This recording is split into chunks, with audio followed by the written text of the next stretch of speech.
Hello, this is David Richardson. Thank you for watching part 1. This is now part 2 of the mech tutorial I'm doing based on a concept art by Anthony Jones. As you can see that I've started off with a shadow box, very similar to part 1. And I don't usually paint with shadow box as close as I can to the concept. I just use a clip curve brush afterwards and whatever and adjustments to it that I need, like I can do with a move brush or a transpose line afterwards. And for anything that I use to do cuts with, like for example where the lights come out or the light shines through, I use dynamesh, and then I'll use an insert cylinder and use that to subtract. And by doing that, you can hold down the Alt while you draw the cylinder. And then if you can't sort of see it or judge it because it has an inverted display, you can always go into the display properties of that and hit double, turn double on, and then when you dynamesh that, it will subtract those pieces. And make sure you do some look at your model all around, see where those messy parts come out, and just use a clip curve and dynamesh to clean those edges out. So it's a fairly easy beginning of the video. It gets a little bit harder when we move into the cylindrical back part of it, and here I'm using the transpose line again to skew the middle part, and while you're holding Alt, that will hold down the other points. So this is done without symmetry, and then I'll do it for just that side part of it.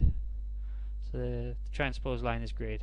I think it's something you really need to use when you're posing your characters or doing stuff like this. Just use the transpose line. And I really like that they've added the green, blue, red thing on the option to switch directions quickly with the transpose line.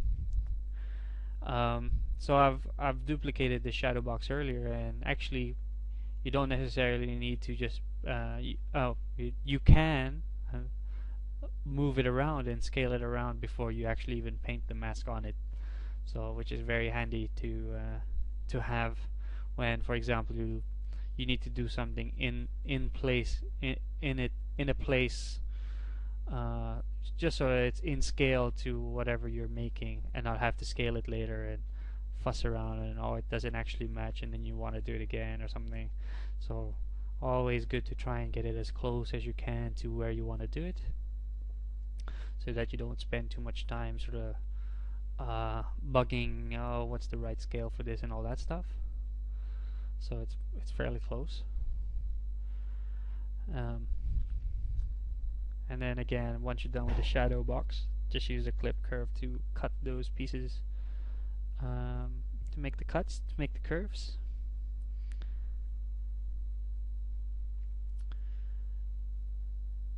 With this piece, it's fairly complicated. It has multiple sort of planes, planes. So it's not all vertical. It has planes that go horizontal. So what I do there is I use a mask, and I'll just move it around with a transpose line or with the move brush again. And always good to clean up the mesh with the slice curve, or clip curve, sorry, not slice curve. We'll be using a slice curve in a bit, and that's when we'll start to have to use the polygroups to isolate objects and move things around, or use it with dynamesh.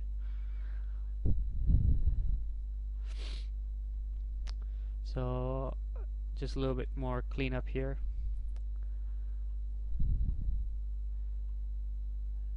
And I could have bended this a little bit later, but I guess I was too excited to bend it already. Um, 'Cause this made it probably more complicated for me in the end. But in ZBrush, it's never really wrong. You always have to kind of do it the wrong way before you get it right, because it's clay on a computer. It's meant to be messy, uh, but when you're done, it can look really cool. And if you want to ever bring this into Maya, you just need to retopologize it. And I mean, it's really easy to retopologize something that's already, you can see it, and just model the points on top of that, and you don't need to be doing any more guessing, or because you've already done it with the easiest possible way, which is ZBrush, where you're not thinking about topology or anything. And the more polys that you have, so I think a resolution of 512 was a little bit low, and my edges were a little bit sort of crooked, but this is an example, not really a final artwork or anything like that, but it looks cool, so I've put it on my portfolio anyway. And again, I'm using the mask curve to do a quick mask, and instead of having to paint, it's always good to try and do the faster options before you do the manual painting of a mask, which is set to default. So always good to switch to different tools. And you see here I'm using the transpose line to move things around and get it to line up to the front piece and to the concept. And it's not easy being safe in ZBrush. It's just easier to do it all the way. So see, I've extended it a little bit further, and then I'm just going to use the clip curve to match it up to the to its origin, so its original sort of plane. So it's just good to overdo it, and then make the cuts.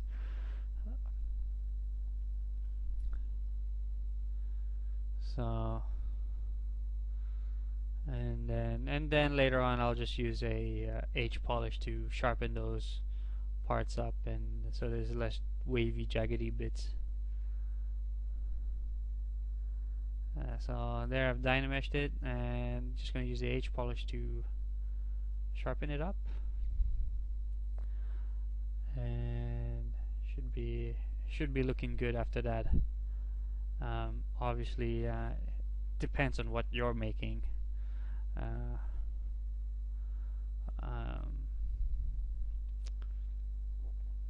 there you go. So with the H polish, if you press hard, you get a harder plane, or a harder edge when you're close to it. And if you do it softly, you get a more sort of softer, rounder edge. And it could either mess it up for you, or it could do amazing things.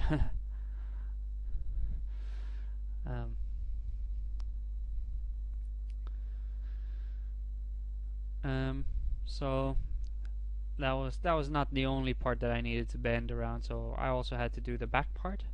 And this part was kind of confusing for me, because I'm trying to follow the concept, but there's some things that when you see it in 2D it looks great, but when you do it in 3D sometimes it doesn't seem to work, and that's okay.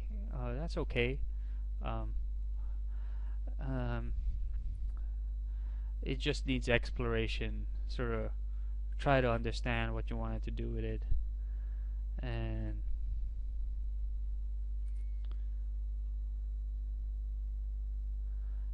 just sort of rotated that piece and moving around with a move brush. And just remember, you have plenty and plenty of polys, and you've got Dynamesh that will sort of get rid of all those bad edges that you've sort of I've produced, and then so I'll be doing that again, but I realized that there was a little bit of a bend in the middle of that piece, and then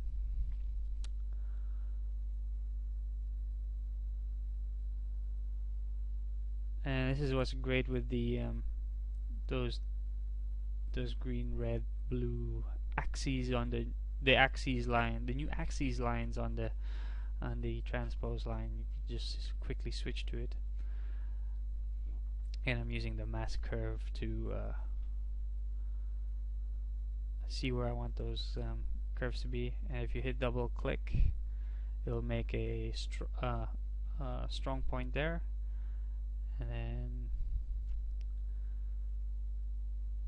so you get a sharp point, and you can soften the mask by I think control click onto the mesh, and that will soften the mask, and if you hit control alt, it will sharpen the mask. So these are things that you might want to play with as well while you're messing around with the mask. If you get those bumps, weird bumps, always good to use the H polish, and then make sure you've got back face mask on so you don't make any weird pinches and stuff like that. Especially when you do dynamesh, you'll be lost, and you will need to add like a new shape in there to fill in the piece. So it's like adding clay, making less clay, cutting away clay, sort of thing. And if you hold Alt with the mask curve or with the clip curve, it will reverse the effect. So you know, when you do a mask curve or a clip curve, there's kind of like a shadow on the curve, and it will affect where the shadow is facing of that curve. But if you hold the Alt, it will do a reverse side of it. So I think that's quite handy to know, that you don't need to keep drawing the curve in the same way. You can draw it whatever way you want. You just need to hold down the Alt when you let go.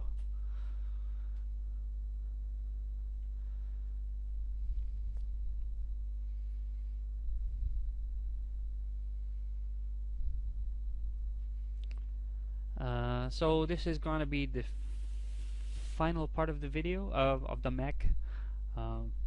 I don't think it's necessary for me to do a third video, and also this video is actually slightly speeded up because I didn't want to be narrating too long. I wouldn't have anything else to say, and this tutorial kind of does the same thing over and over again, and hopefully you guys get the idea already on how I tend to do some of this stuff. But believe me, I enjoy sculpting anything. I don't just sculpt mechs. I love to sculpt everything. I just love sculpting. I love using Zbrush, and I love to share the knowledge. So if you guys have any questions, or if you guys want to see something else next week, just leave a comment or let me know. Add me on Facebook or something, whatever. Happy to help, and it's good practice. It's good practice. It's being sharp, being sharp.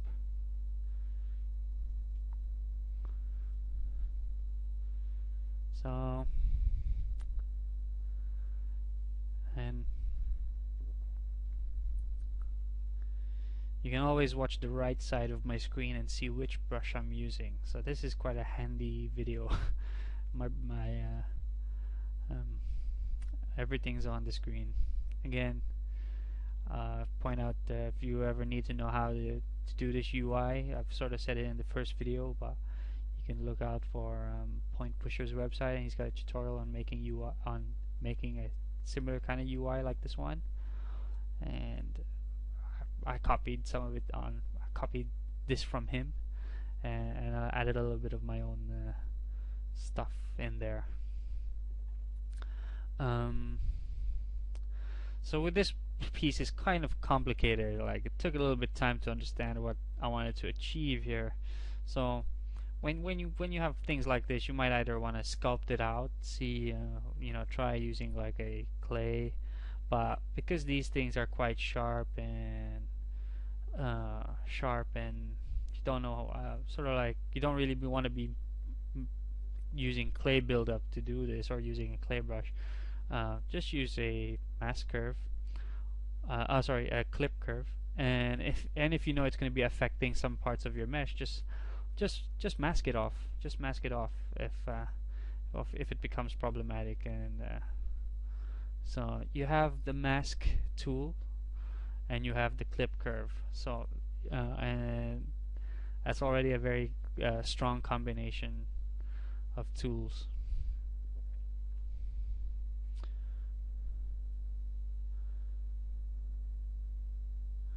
It's almost a very sort of like traditional approach to like with clay, or like with a, it's like having a cookie cutter sort of effect.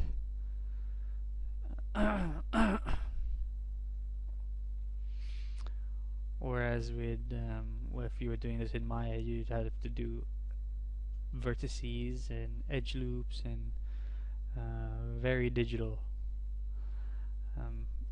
With this, I'm not even thinking anywhere near edge loops. I'm just thinking form, shape, form, and looking at the concept art.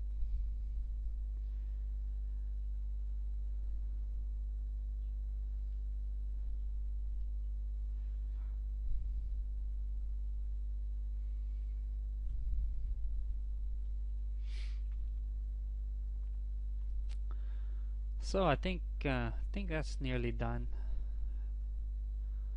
And that's what I was trying to achieve. For here, you'll notice I'm using a slice curve brush, and works similar with the curve brushes. And what this does with the slice curve, it makes a separate polygroup, and it actually cuts the mesh where you draw the curve on. And what I'll do with this is I will be able to set group on the Dynamesh menu, and when you hit the Dynamesh, it will create it as a new piece. It will group those different. It will Dynamesh those groups. That's what I meant. And it will basically close those holes. And then you can move it around with your when you mask. You can then mask the other parts. And I think I'll be repeating that process again a little bit later, but the next time I do it, I'm going to delete off the polygroup that I've created. So quickly moving on to appending. I've appended the piece to the mask and making some final adjustments to moving it around with the transpose line and the move brush. I think I used the move brush, but not afraid to bend it around a bit now that I kind of have those planes done. And what I want to do next is I want to Dynamesh them all together this time.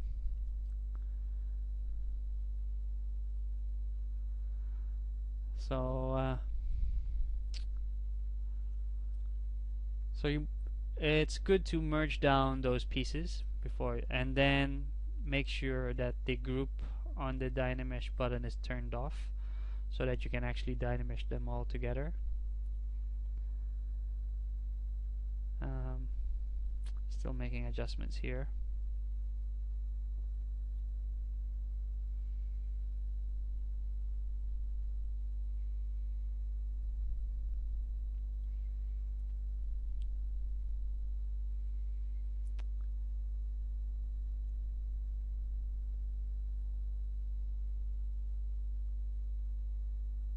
Okay, so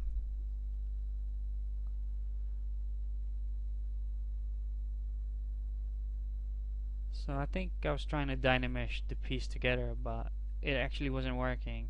So again, just turn off the group and then hit Dynamesh again, and that will then remesh all those pieces together. So very similar to the first video, and that's just how you achieve these shapes, these complicated shapes. I think just if it's a complicated shape, make it in shadow box. If it's a simpler shape like a cylinder, which most of these other pieces are in the concept art, once we've done with this bigger complicated piece, then it will just become a lot faster and a lot easier, because then it's all just cylinders and cubes and stuff like that. And even those tubes are very easy to do with the new curved tube brushes. And if you look up the IMM brushes for more complicated stuff, those are very handy too. But for this one, this is kind of almost basic. I think it's not. I'm not doing super complicated stuff yet, or doing a huge workflow. So here I've appended a new cylinder and I've subdivided a few times, and then I'm making adjustments with my transpose scale, and using the move brush to move it around to line it up with my complicated neck chest part piece. It's kind of hard with mechs, it's very hard to name the pieces, so I tend to not name them sometimes. Just make sure that when you're doing subtool master or decimation master or anything like that, you make sure that everything's kind of renamed uniquely. So, and I think there is there are commands in the subtool master, like do visible and then clean up, rename duplicated names or something like that. So I'm making a subtract mesh. So I've appended new subtools, new cubes subtools, and I'm just making some cuts to it with the clip curve brush, and this will serve as a mesh that will cut through the cylinder. And also won't do it with just the normal Dynamesh. I'm going to use the create shell underneath the Dynamesh menu, and what this will do is it will create a tunnel for me. So for example, if you were doing a Coca-Cola bottle, you just sculpt the outside of the bottle, and then if the inside needs to match the outside, then you just create a shell, and it'll create the inside for you. So here you'll see a sample of the subtraction. There you go. So when you do a subtract mesh, make sure that the that you set the subtool to subtract, which on the first video, which is much slower than this video, and I've sort of explained it a few times, and then you'd be able to follow it, I think. So again, you can set the thickness for this create shell, and it will create a thinner shell.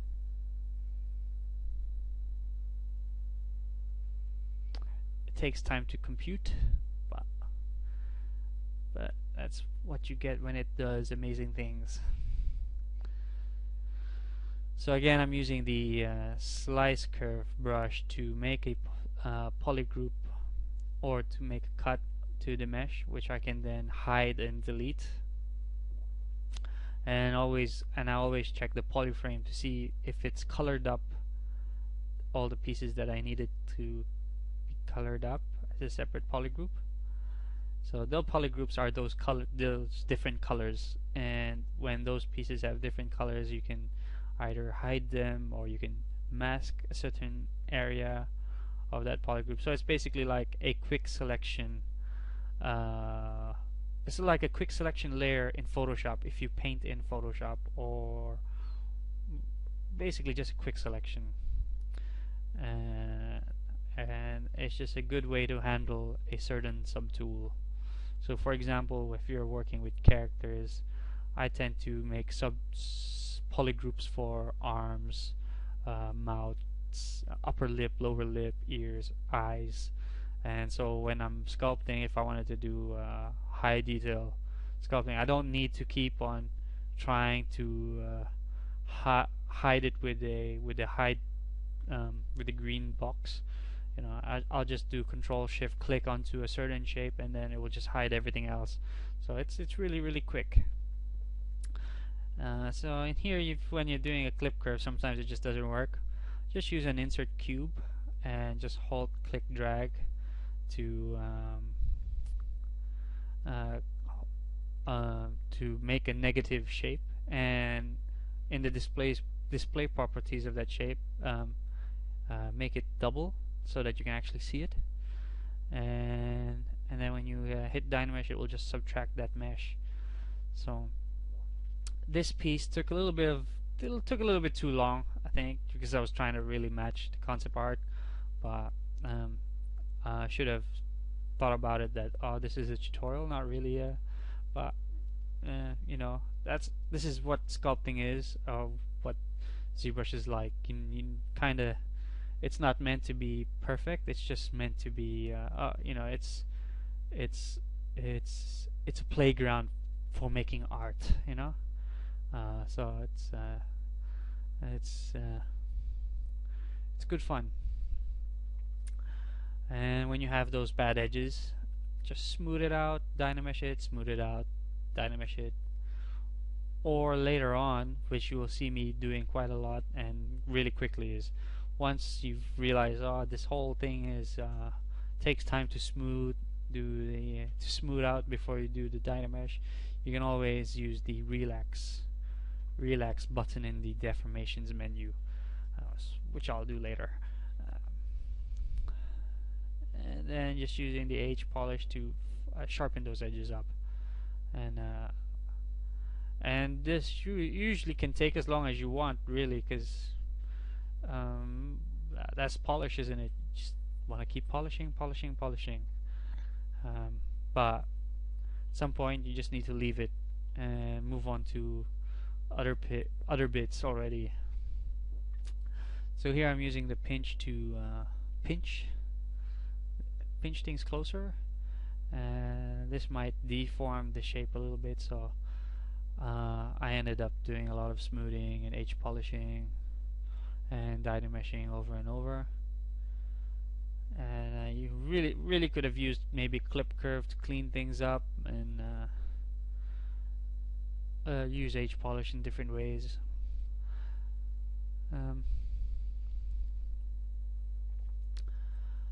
Anyway, so really want to thank everyone for watching my video and giving me feedback for the first video that I did.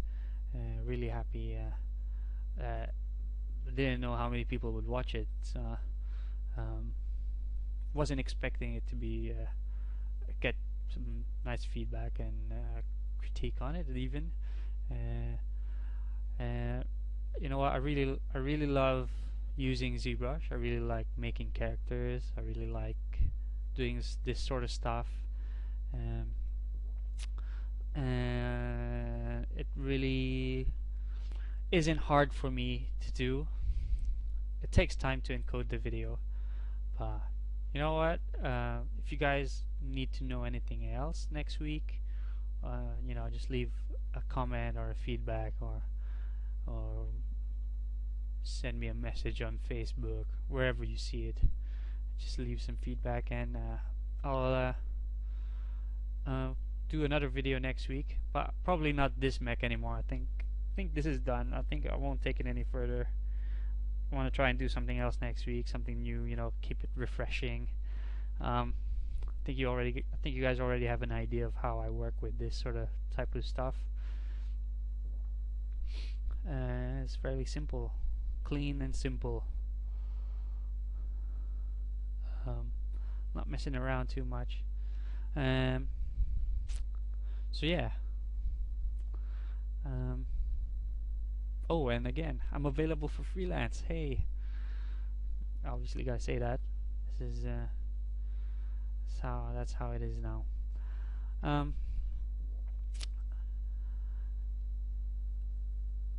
So just moving things around to match up to the piece that I want to dynamesh it all together. It started to look quite cool, I think, at this stage, and I just keep sort of polishing it over and over until just before I do any cuts, and because once you merge it, you lose the big undo timeline that you have. So sometimes it's good to be cautious in a way, and just sort of just don't move ahead too far where you cannot undo. And you learn that with the first versions of Zbrush, because when you have a million polys in without having any subdivision levels, you kind of only have 2 undos and then you lose it. So you learn to be very cautious then. But now you kind of have this amazing undo timeline, and you just click drag backwards to wherever you want to pull it back to, and it's good to see. It's good to see that you can do that now.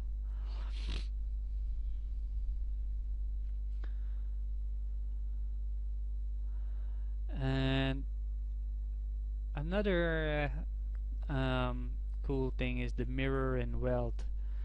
Whatever you do on the left side when you're facing it, whatever you've done to that left side, when you hit mirror and weld, it will totally replace the other side of it. So even if later on when you see me do the cuts and stuff, you'll see those cuts being done on transferred to the other side once I hit that mirror and weld button in the modify topology menu inside on to the right. So here I'm using, I think I just used the relax, I think, to relax that whole piece, and just dynameshed it again. Okay, and just using the H polish to make those dents, to make some sharp edge. And I can't I seem to be messing around with this piece quite a lot, actually. Rotating it, moving it around, see what works, and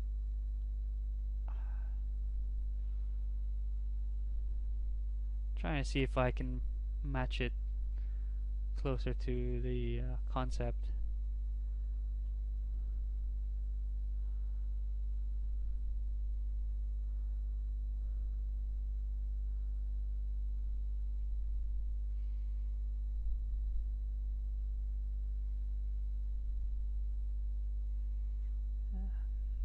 Then just using the smooth brush to smoothen those edges.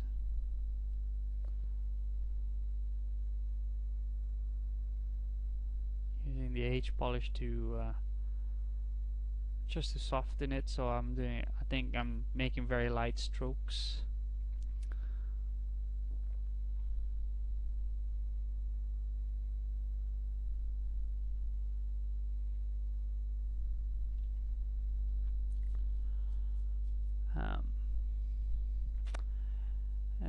You can't really avoid taking too much time on a piece. Again, when you start to realize that you're taking too long, it's best to move on to something else and sort of maybe get back to it later or something if it still bothers you. You know when it bothers you, then you know there's something wrong. Don't avoid it. But if it kind of slows you down too much, try to get as much of the basic stuff done like um, lots of the basic stuff. And then when it comes to polishing, which is what I was doing, polish with the polish brush, then the polish tends to come afterwards anyway. So here I'm trying to do something that didn't work, so I'll mess it up a bit. Take note that before, with a different version of ZBrush, you wouldn't be able to go this far and go back later. So it's good to explore. Now you have the option to explore, I think.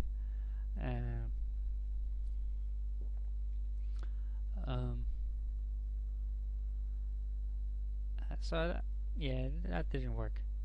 But what I was trying to do in the concept art, it looks like there was a little bit of like a shadow or a very slight edge to it, or so that what I and then later did was I use a standard brush, just draw a line, and use a pinch to kind of make that edge, and you can already see it's already kind of made a definition there. And then with the H polish, just to sharpen up the shape, or to match it.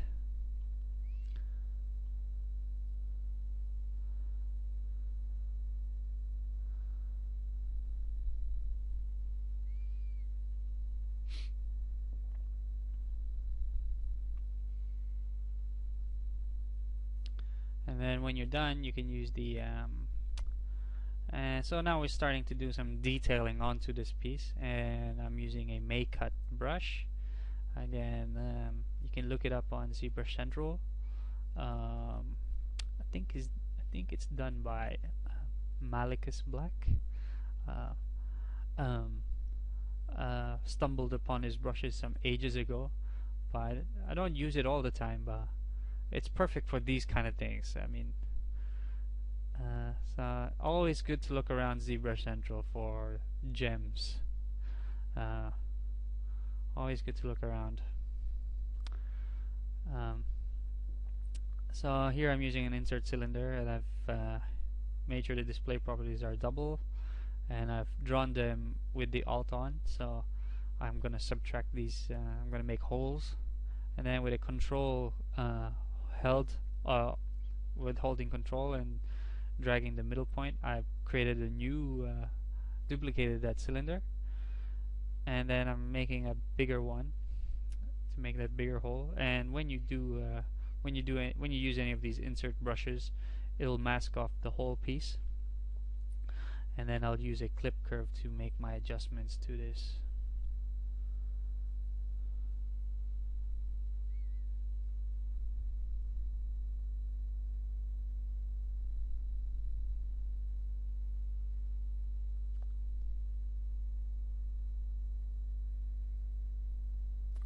There you go. So once you've dynameshed it, it will then create the holes that you need.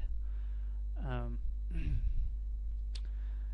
then for this part, ignore the curved tubes. I was just messing around, trying to see if I can be creative with that. But so instead, I'm going to use the slice curve.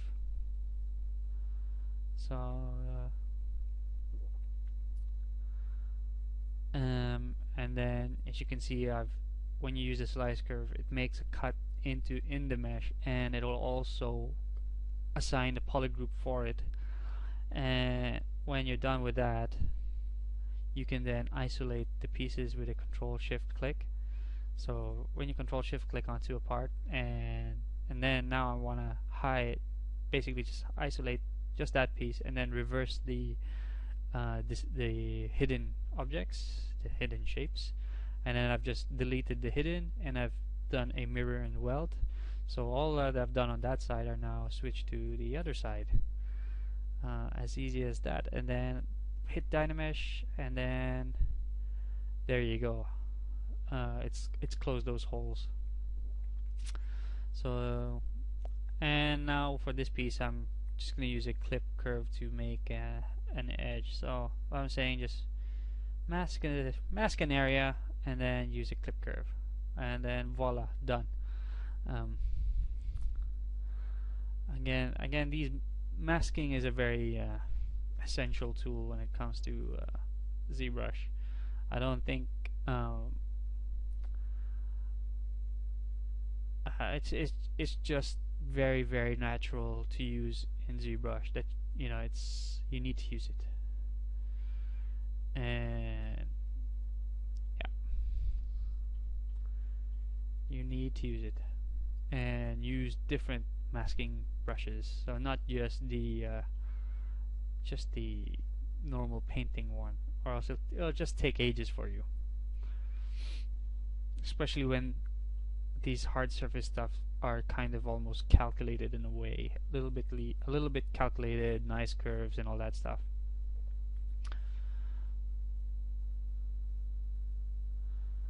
So I like to use the inflate brush as well to sort of extrude things out or extrude things in. I don't seem to use all of the deformation tools there. I just like to use the inflate. And so I did like how that came out, but it wasn't coming out where it should be. So I had to alter that mask a little bit. So that's when you want to paint that mask, and still needs a little bit of some masking help so that it doesn't go all the way around the edges.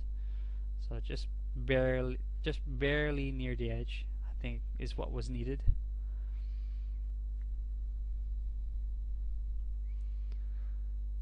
And then I'll extrude that out, and then just move it around, and then just move it up, and just use the move brush to make some more adjustments. And then when you're done, dynamesh it, and then use the H polish to sharpen those planes.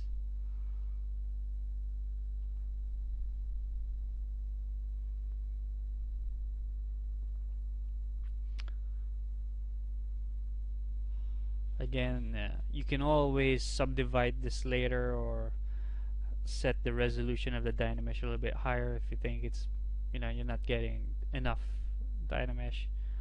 But here I'm just trying to prove that you can sort of clean things up always. Always easy to clean stuff up. Well, obviously you don't want to be doing it all the time, so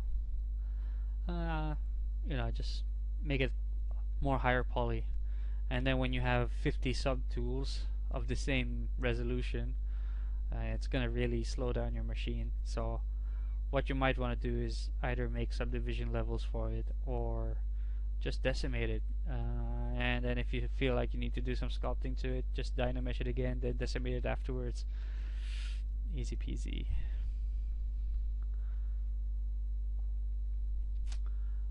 Also, if you wanted to paint this piece of mesh, always I think the way I would do it is I'd make sure it has subdivision levels, or I'd retopologize it and then do the UVs. Again, I do UVs with UV master, and then I bring it into my make adjustments, and could do that in a different tutorial maybe. Maybe do poly painting and all that stuff, bring it into my sort of maybe a different tutorial, but maybe for an organic character next time.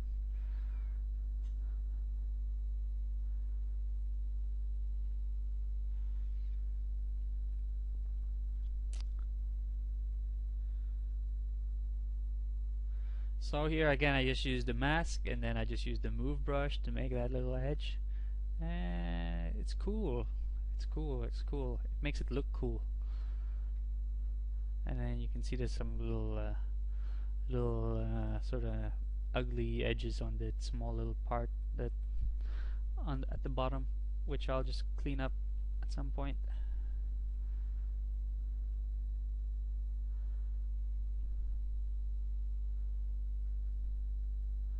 And always look around the model. So when you've stayed too long on one angle, when you look at it on a different angle, it'll look really funny. So always kind of move it around a bit and make sure you got back face mask on, and just sort of make sure it's not going to go onto the other side when you do your thingy.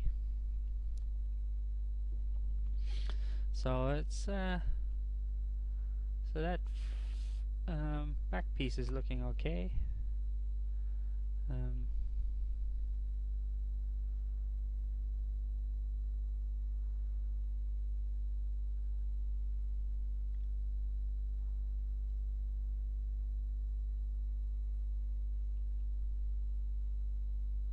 And then I'm using make those little cubes, and then I'm just gonna paint those parts out the back side, and then just soften that mask, might sharpen that mask, and then use the inflate to bring it in. And that's how I usually do a lot of the details that I do. If it's not aligned, then that's how I do it.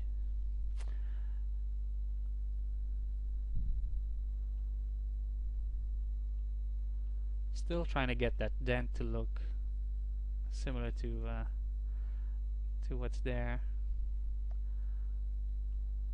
and then I'm sharpening the edges.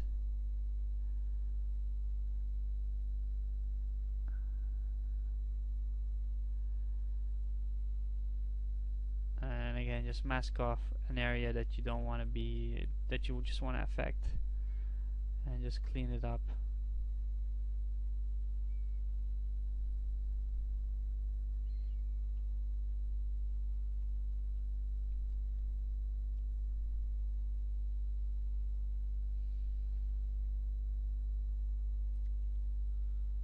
So I'll just use an H polish, tidying it up.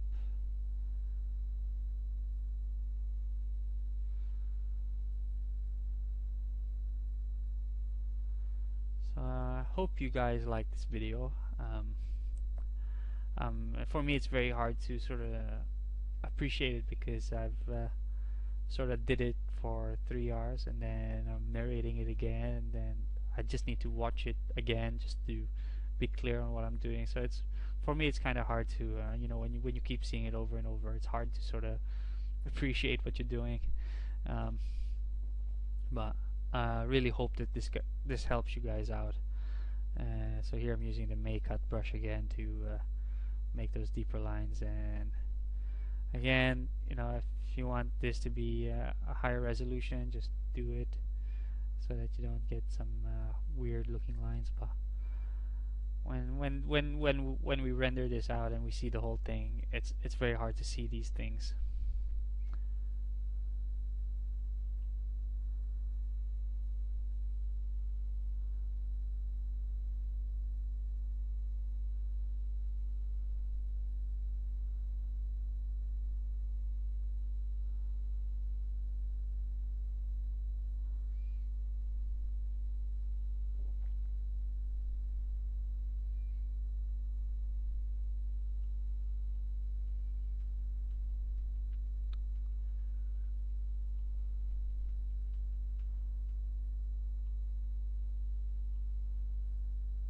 So I think we're done with this piece.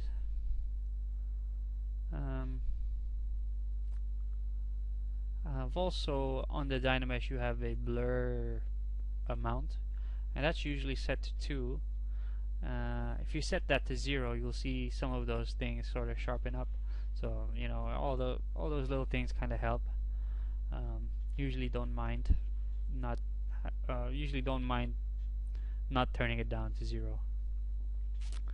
So now I'm doing the cylindrical piece of that's on the side of his face, and this time I'm just taking a cylinder, and on the, before we append it to the subtools, there's an initialize option. So anything that's any of the Zbrush primitives, like the cube, it has an initialize menu, and it's good to set things in there. And here I'm going to do some poly modeling with the transpose line. So when you hold down the control, it will actually extrude the face you don't have masked off. So this is actually just extruded inwards with the scale and holding the control. And then with the control held down again, see I'm now extruded it inwards, and then I've extruded it. So I'm doing this again and again, and then so I get just look it up, poly extruding with transpose line, and so this one's fairly simple to do. So I didn't really need to sculpt this, you know, just using what's in. Just using the just masking off an area and then pulling it out with the control held down, and then you'll get those extruded extrusions, extruding. So now I'm gonna make it into a dynamesh, because in the concept art there seems to be some subtracted parts. So I'm gonna use a insert cube to subtract, and then make sure that the display properties are at double so that I can actually see it, and then just move it around with my transpose line, move it around, and then just I might make the cut there, just move it a little bit closer to where it meets that edge inside, and rotate it a bit, and then when you're done, and then voila. So that's a very quick and easy sort of like side of his face thing. And then I'm going to use the inflate to inflate that inwards. So just masked all the way around,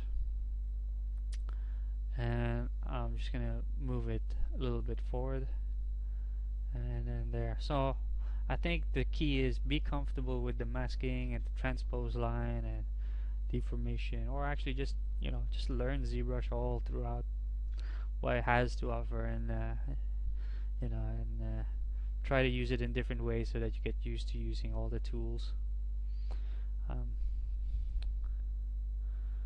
There's a lot of tricks. Well, not tricks, but it's just good to have those techniques down.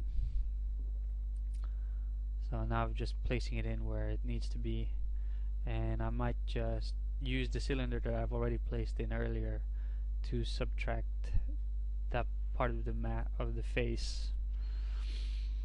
So so you can see I've just made sure that was subtracted into make that cylindrical subtool into a subtractive mode, and then make sure it's underneath the mask, and then merge the mask down to that cylinder, and then hit Dynamesh, and then you'll get that that hole. And what I'll do is I'll just use mirror and weld to get that to the other side of the mesh. So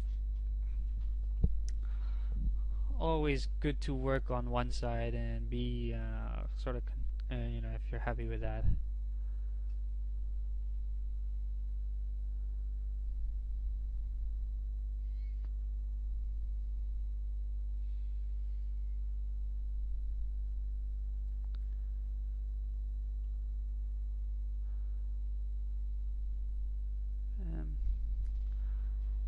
So this mesh kind of takes a little bit longer to Dynamesh, because it's actually set to 2048, which is the new maximum for Dynamesh, and it's very good when you have very complicated parts like these already, where it has holes in the middle and so on, and you just need to have it, you know, because it gets complicated. So just moving this around, trying to, you know, be happy where it's located, and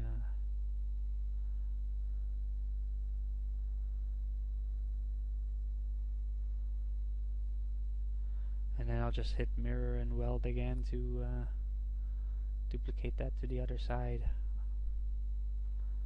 and there, it's looking cool.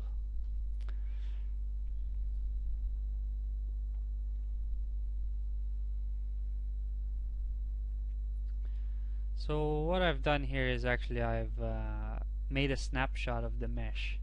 So if you hit Shift S, it will make a snapshot of the mesh onto the canvas, and it can serve as a way of making concepts and, you know, just dropping it onto the canvas basically and moving on to the next piece. And the reason why I did this is because I want to make the cylinder match up to my object, and also comparing it to the concept art.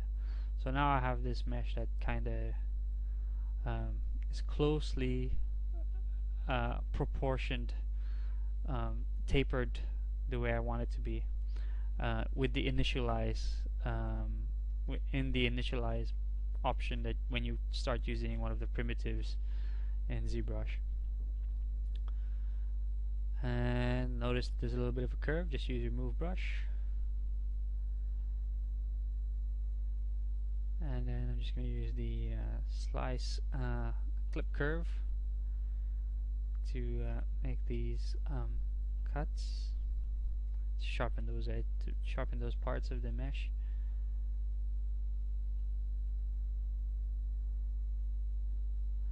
And again, I'm just going to actually even just use the clip curve to clean up those edges, and then I'll just use the smooth to fix it.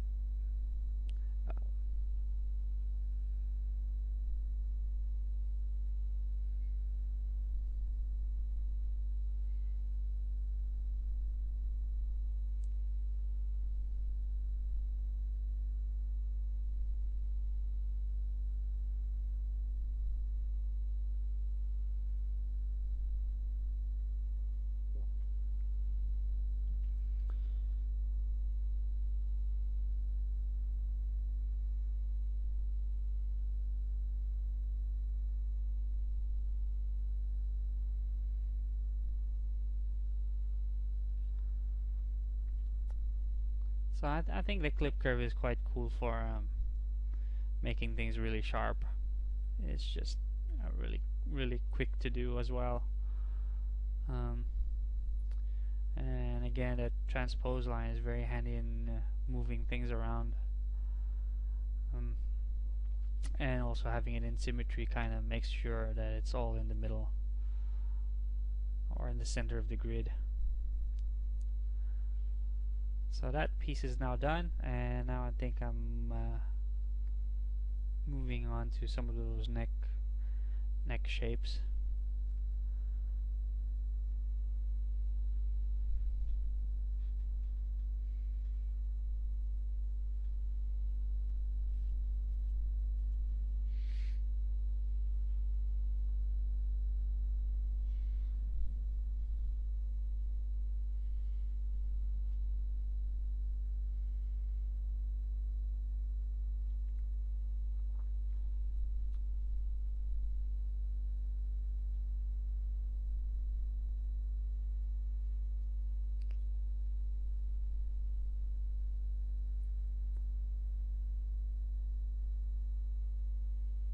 So again, I'm pressing 1 to repeat the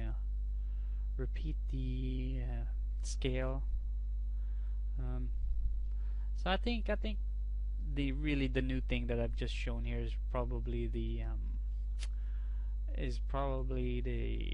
create shell and the new poly extruding that you can do with the transpose line.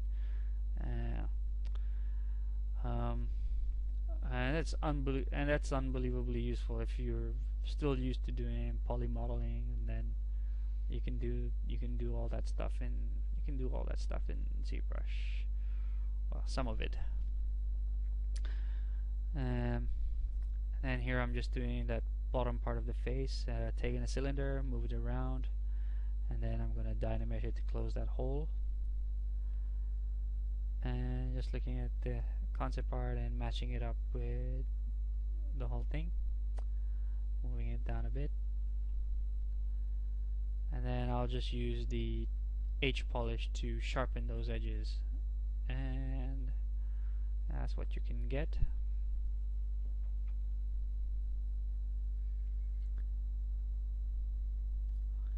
Then I just hit Dynamesh again, make sure the resolution is good so I don't lose any of those details. And then I used a inflate brush to bring that out. And then I'm just going to use the H polish, and if you hold the Alt on the H polish, it'll basically bring some mass out of that shape.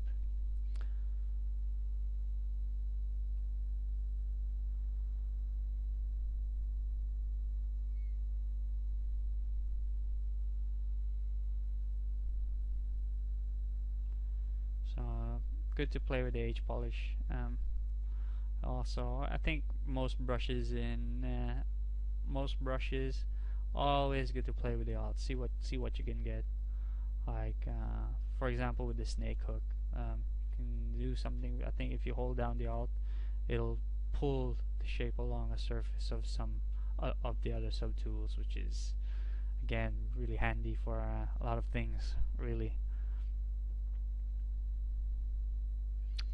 So again, just using the relax tool, and then just smooth it, and then dynamesh it, smooth it, then dynamesh it. It's kind of repeat process, just till you get what you want to see. And I think this is gonna start looking okay soon. And instead of painting that mask again, I said, oh, it's gonna take ages to paint, so just drag a rectangular mask, and then that obviously will go all the way to the other side, and then just hit inflate. And because this mesh isn't really high enough resolution, it's you'll get these jagged edges that I keep talking about. So if you did have a high res enough mesh, then you can avoid this, or you can just use the H polish again to sharpen up those edges.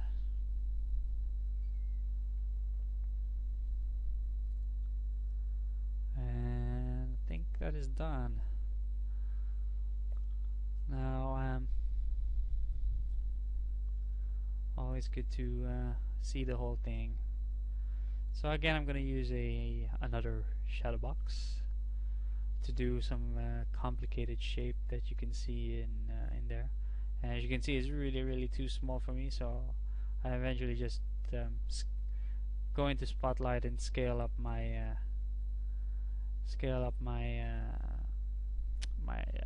my spotlight. So there you go. So I've scaled up my reference, and now I'm painting some mask onto the shadow box to create those shapes. And these things kind of are a little bit curvy, so I'm going to use the mask curve brush to clean up my my shapes.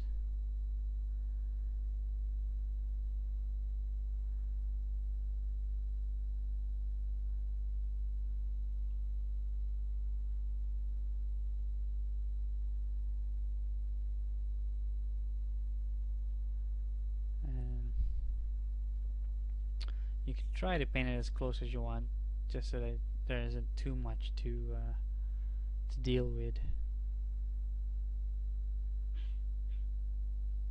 But I kind of overdo it, sort of like a little bit more than, or a little bit outward more.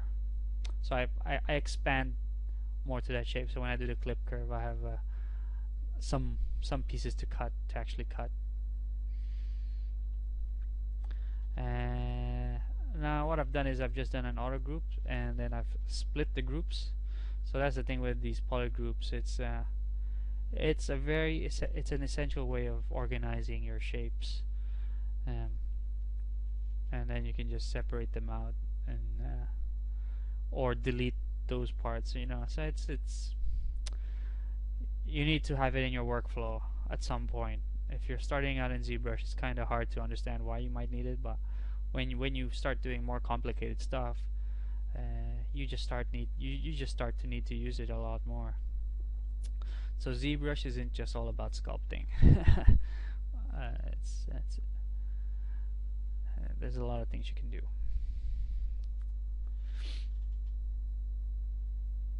It's not about one brush. It's just good to know everything. Okay, so again, I'm just using a clip curve brush. So um, feel free to fast forward if you think you've seen the same thing over and over. So I think I've proven a point that it's really, I don't know, I think it's simple. I haven't really done anything complicated. It looks complicated, but that's because it's Shadowbox. And with a clip curve, it's just super easy.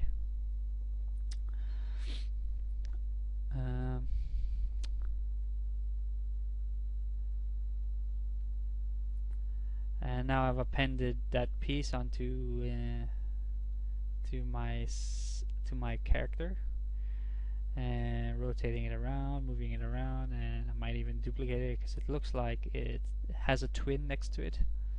And then I'll just mirror that all onto the other side as well.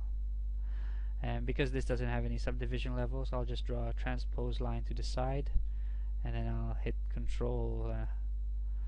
I'll hold down Control and move the middle point to duplicate this piece. There we go. And now it looks much cooler. And then I think I'll just pull this whole piece down, sort of that edge, just so that it looks like it's connecting somewhere underneath his clavicle, and then just mirror it well to bring it onto the other side.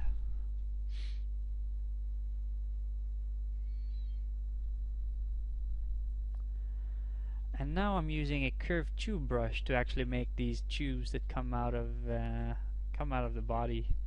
And when you draw these curves, you can move them around afterwards, because you can see there's the dotted lines. So these things you can move, and you can move the points at the ends of it, or you can lock these ends if you're happy at one end. I think what you need to do is you need to move the middle line, and then sort of pull those points so that it straightens the curve, so you don't get any sort of like wrinkly cable. And this works with subtools. So you need to make sure you're on a subtool that doesn't have any subdivision levels, which is perfect for anything that's dynameshed. And then when you're done, it will create a polygroup for it, and then you can split that group, which I've done here. And so now all those cables that I'm going to make next are all part of this tube. So as you can see, I've hit solo, and I've isolated all the other subtools, just so that you can see that they're all together. And now I'm making a sort of another cylinder. I've made an insert cylinder, and I'm just moving around, and this is where these other curved tubes are going to come out. So I think this one's going to be the bigger one. So when you want to make this bigger, you just change your draw size outside of this curve and move it around. Again, I would just look up tutorials on Pixelogic's website if it confuses you, but this is where I would use something like this. I use this curved tubes quite a lot. I use it for hair, I use it for cables, I use it for a lot of things actually. And then I usually also tend to dynamesh them all together, and I wouldn't need to sculpt those forms, because that's what this whole thing is for. It's a little bit like Z-Sketch, but I prefer this. There's a lot more control with the curves. And then again, I'm just gonna draw some smaller ones here, and then I'm just gonna move them around a little bit more.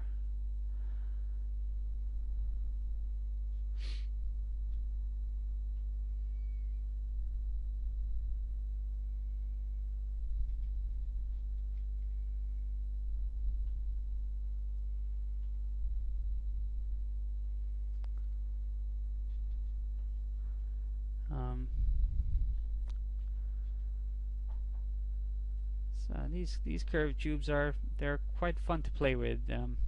There's nothing like it actually. I haven't seen.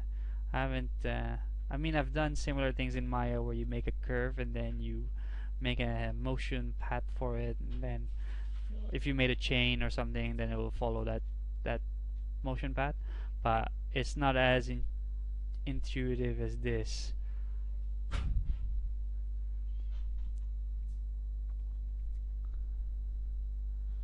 And as you notice with the polygroups, they all have assigned different colors to this piece every time you make a new cylinder.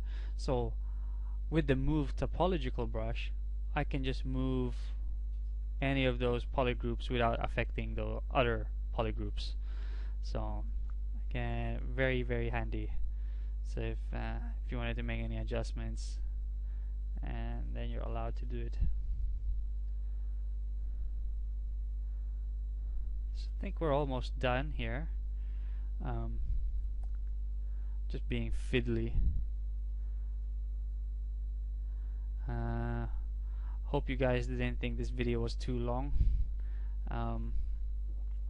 Again, there's many approaches, probably easier than this, but you know, this is a creative sort of thing, you know, and it's depends how creative you are and how you can achieve it.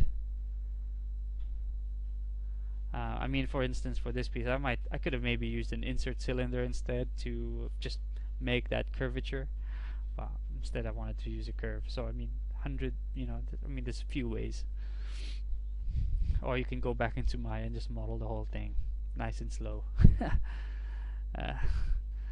Anyway, so I think here I just made a cube. I've mirror welded those tubes. So with this cube, I'm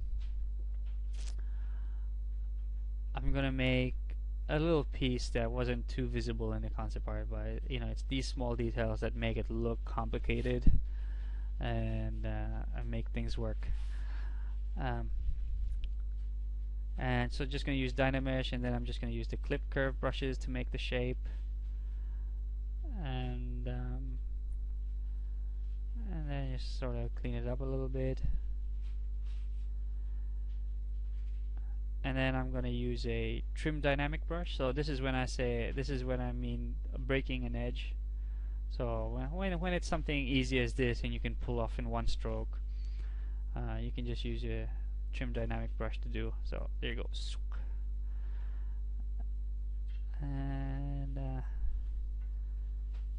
And then you can always switch to an H polish to do some cleanup or something, but there isn't too much problems there.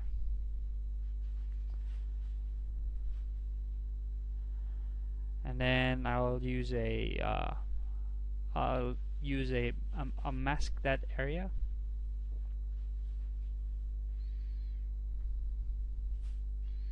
So again, I'm going to use the mask curve to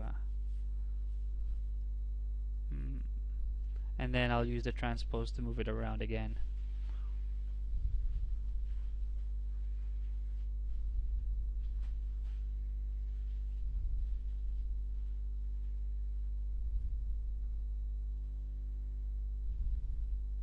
Then you can always use your clip curve to clean it up, and then Dynamesh it again. Again, you know, feel free to. I keep thinking that the Dynamesh should be higher. It's just so that you can get really clean effects, clean shapes. But I'm not too affected somehow. It's you know, just make art.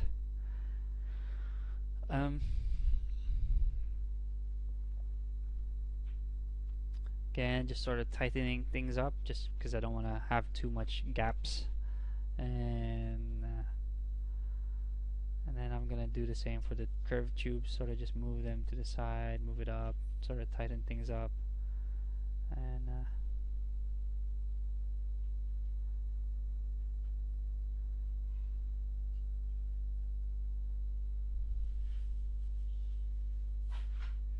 And then because I forgot to have symmetry on, I'll just use mirror and weld again to make sure that that other side has all the same adjustments that I did.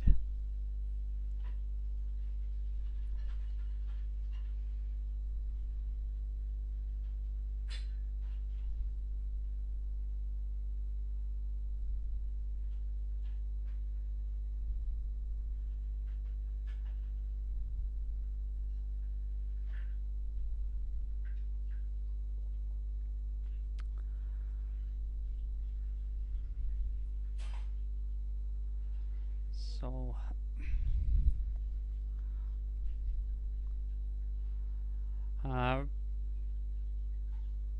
well, I really I really want to apologize for you guys watching this. It's for me it's a little bit long. But I think if you're a first timer, this can reveal quite a bit, I guess, into how much work actually goes into something like this. And I think you just need to be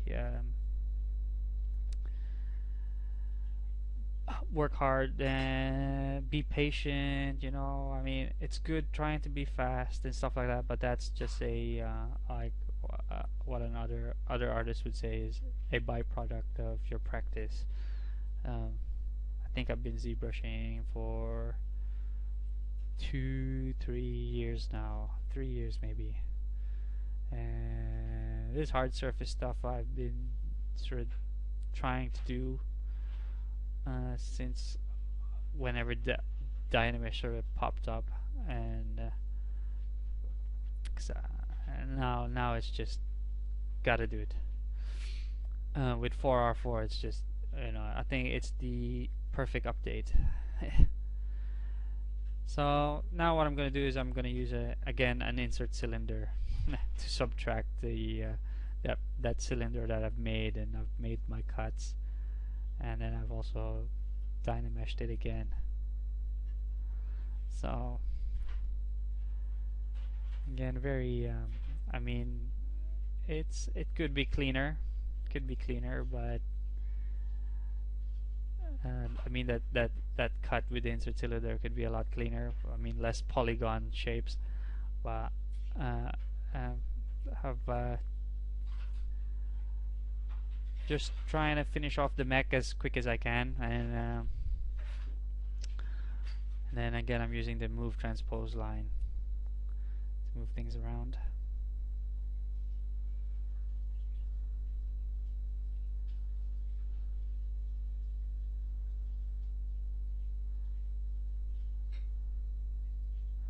And this one is a part of the neck, and a fairly complicated piece again, but I'll do a similar sort of thing to it, where I just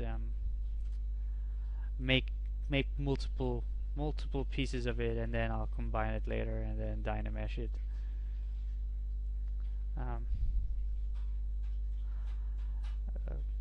Probably could have done it different ways. Maybe I could have done an extrusion from using the transpose line.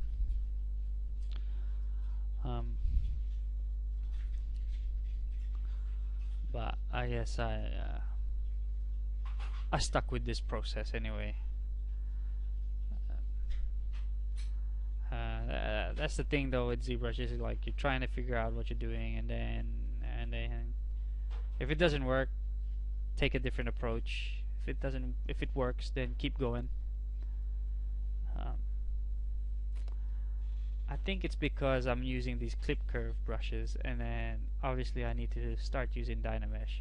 So this is how it goes about.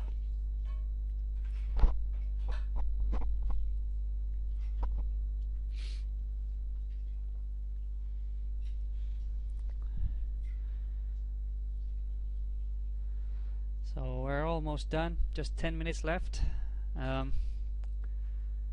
So what I'm doing here is I've duplicated that part 3 times, and then I'm gonna sort of align it to the first piece I've done. So you can move things around a bit and then just use the clip curve to make the adjustments or make cuts.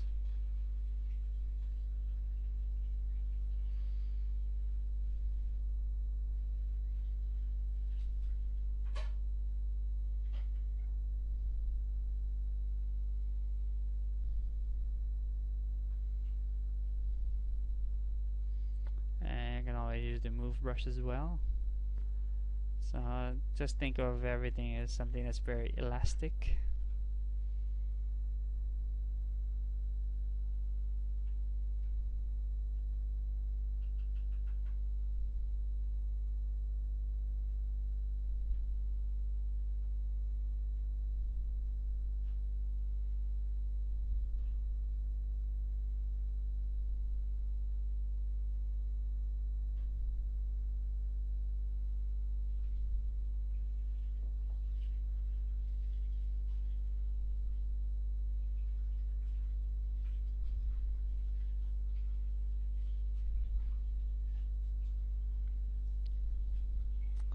So you can see here what I'm trying to do is trying to align it, and then I've duplicated another piece and just going to rotate it around.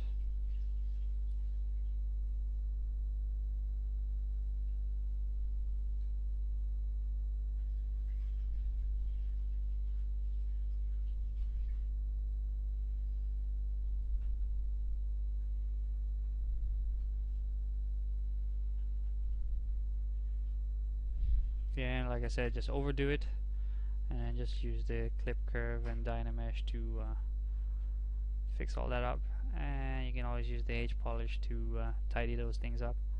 But for this instance, it'll work where it is. So I'll just merge those down.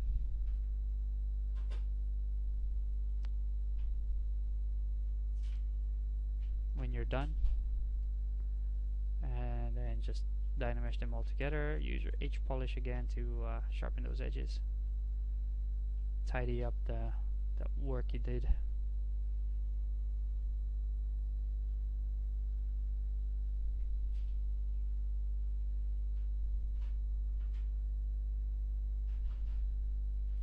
And always try to align it to the whole thing.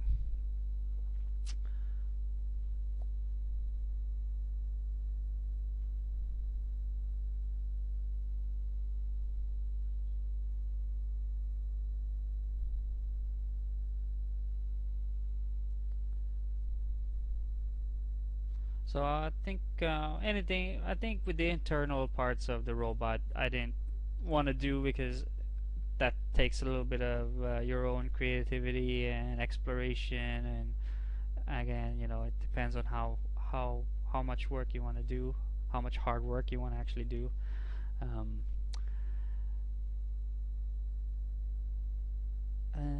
So this one's I think fairly simple,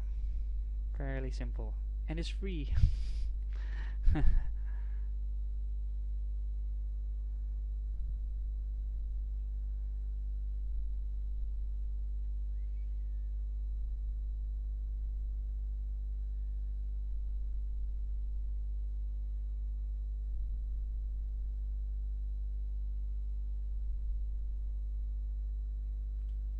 And that transpose line is really handy, I have to say. Just switching pivots and orientations really fast. Yeah, it's great. And just using the move brush to with a big move brush to see where it should fit in.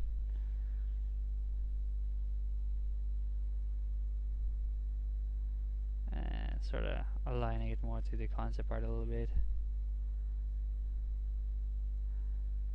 And we're almost done.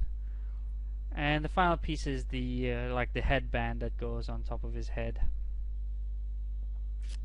And I think what I'm going to do is I'm going to just duplicate that. So with symmetry on and holding control down, just moving it around, it creates a new tube. And by switching to these subtools really quickly, is you just do an alt soft click onto any of the subtools on the screen, and it will switch to that subtool really quickly. So now I'm doing the headband on the head.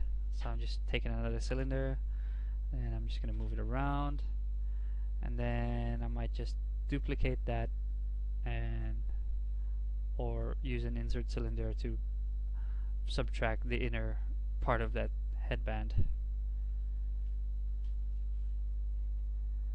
And then using just the transpose line to move and skew things around and rotate.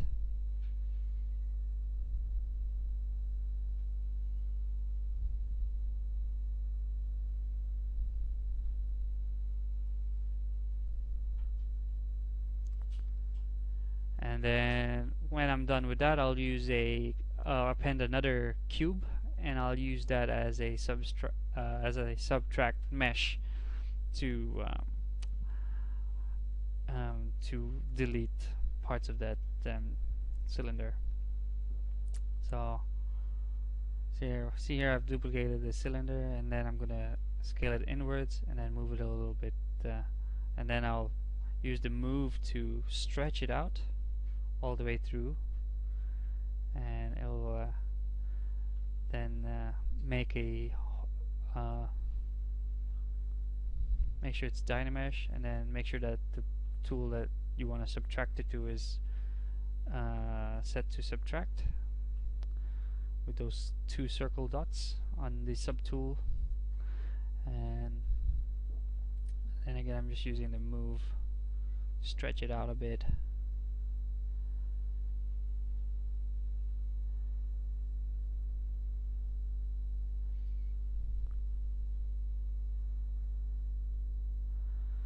So thank you for watching this video.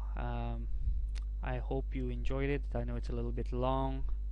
Maybe the next one will be a little bit shorter and quick, which is something I'd rather do next time. But I hope this I really hope this helped you guys out.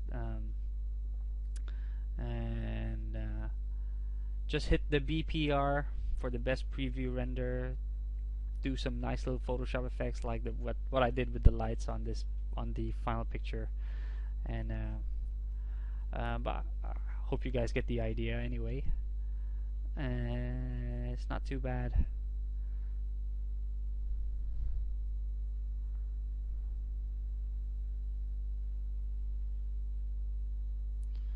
So I hope you guys enjoyed it really. If you guys have any feedback or comments, or want to know more about me, my website is inspiredpogi.com. You can add me on Facebook, leave a comment, you can make a request, and I'll see if I can do it. I'm quite happy and cool about it actually. It's been awesome sharing this with you guys. So enjoy the rest of it. Thank you and goodbye.